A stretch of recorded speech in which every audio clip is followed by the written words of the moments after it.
Hello, dear students. Today we are going through the characteristic features of another four phylums in comparative way.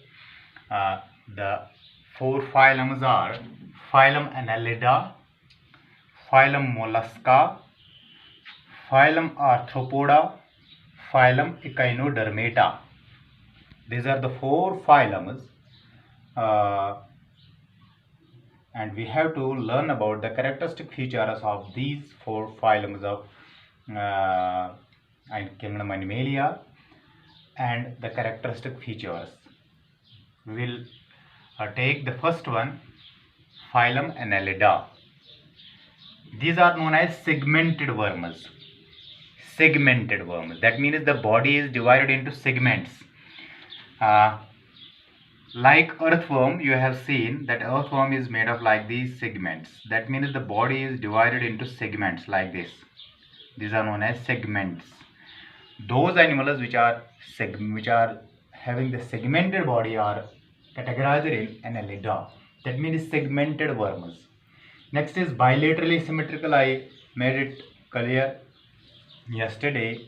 That bilaterally means we can divide the animal into two equal halves by only one plane, by only single plane like this. Triploblastic, having three germ layers, endoderm, ectoderm and mesoderm. Coelomates, that means having coelom, body cavity. The phylums right from this, they are all having coelom. Next is organ level of organization. That means the tissues are combined to form the organ. That means the annelids have organ system. Yeah, this organ level of organization. That means the organs are formed in their body.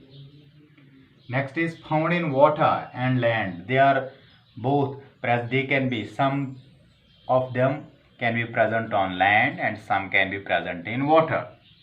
Example is earthworm, leech. Nereis are there. Nereis. These are some examples which are included in phylum Annelida. Next is phylum Mollusca. Mollusca, these are known as soft-bodied animals. The body of these animals is very soft. Next is bilaterally symmetrical, again divided into two equal hollows by only single plane. Open circulatory system, that means the circulatory system is open. What do you mean by open circulatory system? Like in our case, we have closed circulatory. The blood runs through the arteries, capillaries and veins. But in these, the blood does not run through these arteries, capillaries and veins, but that blood, the cells are bothered inside the blood, or you can say open circulatory system. These veins are not present, arteries are not present in them, but the cells are bothered inside the blood. That is why it is known as open circulatory system. Kidney-like organs for excretion. That means like kidney. These are not kidneys, but kidney-like organs are present, which are meant for excretion. That means excretion of these poisonous substances are removed from the body through the kidney-like organs. Not the kidneys, proper kidneys, which are like in humans, but kidney-like organs. Next is muscular foot for movement. They can move from one place to another place, but with the help of a muscular foot. Example is snail, chiton, unio, octopus. These are some examples which are included under these kingdom mollusca, phylum mollusca. Sorry, snail. You might have seen the snail. If you put the snail on the glass, and you will see the muscular, with the help of the muscular foot, like this.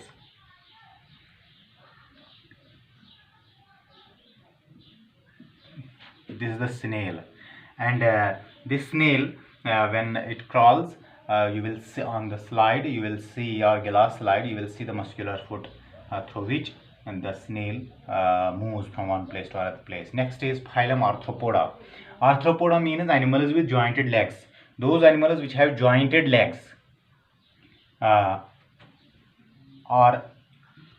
come under the Arthropoda. They are also bilaterally symmetrical. That means can be divided into two equal hollows only by single plane. Triploblastic, having three germ layers. Right from this, all animals are triploblastic, or you can say right from Platyhelminthes. Open circulatory system, they are also having open circulatory. They do not have arteries, veins and capillaries, but the cells are bothered inside the blood. This is open circulatory system. They can hemocoel also. That means this body cavity is filled with blood. That is known as hemocoel. Body cavity filled with blood like this. Hemocoel. That what is hemocoel? Hemocoel. What is hemocoel? Sometime it may be asked what is hemocoel. Hemocoel actually when the body cavity is filled with blood, that is known as hemocoel. Next is largest phylum of kingdom Animalia. This kingdom, this phylum is the largest phylum of the kingdom Animalia. That means maximum number of animals are of this category. Examples are prawns, cockroach, butterfly, housefly. This is also known as insecta. That is why insects are very large number of insects are present on earth. And this arthropoda, it is the largest phylum in the kingdom Animalia. Largest phylum. Mollusca is the second largest. Next is Echinodermata. Phylum Echinodermata. Phylum Echinodermata are also known as spiny skinned animals. The skin of these animals is spiny.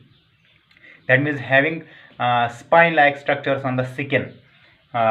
These are also triploblastic. That means having 3 germ layers: mesoderm, endoderm, and ectoderm. Coelomates having coelom. Water-filled tube for movement. They have a water-filled tube. That means a body cavity, a body tube in which water is present, which helps them for the movement. Exoskeleton made of calcium carbonate. These animals have exoskeleton. What is skeleton? Actually, it is the support for the body. Either it may be internal or external. In our case, we have bones. That means the internal skeleton. And in these Echinodermata, they have exoskeleton. Exoskeleton means the protection outside the body, the covering, and that covering is made from calcium carbonate. And that is why some animals from this, they are very important for the calcium carbonate as a source of calcium carbonate. Then mostly marine, they are usually present in the sea or oceans. Example is starfish is there, sea urchin is there, featherfish is there, sea cucumber is there.